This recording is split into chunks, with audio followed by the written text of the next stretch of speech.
Salut, on va lire le chapitre 17, verset 13. Tout homme né dans ta maison et tout homme acquis, avec ton argent devront absolument se faire circoncire, et mon alliance dans votre chair, devra devenir une alliance pour des temps indéfinis. Ça je peux pas vraiment comprendre, ce que ça veut dire, comme je disais, mon avis, ou mon opinion à moi, est pas importante. On dit dans le chapitre 13, que Abraham achète des esclaves, et qu'ils vont se faire circoncire. Dans le verset 12, ça dit qu'il faut le faire à 8 jours. Mais pas d'alliance, ça parle de l'alliance seulement dans le verset 11 et 13. Moi je déteste pas les juifs, ils me laissent en paix.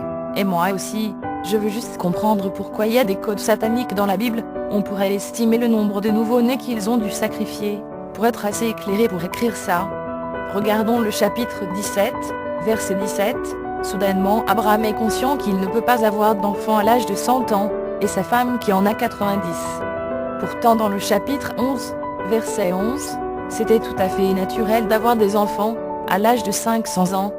11 verset 11, les hommes ont des enfants à l'âge de 500 ans, et 17 verset 17, Abraham rit de Dieu, qui lui dit qu'il va avoir un enfant à 100 ans.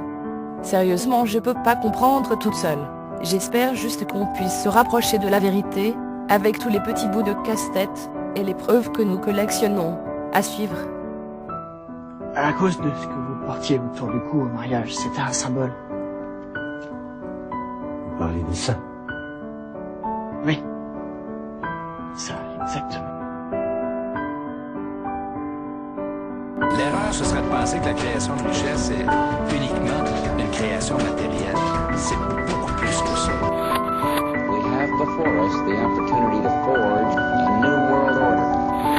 C'est une liberté que nous avons de construire une société où on peut s'épanouir, où on peut justement se donner des outils et des mesures de justice sociale.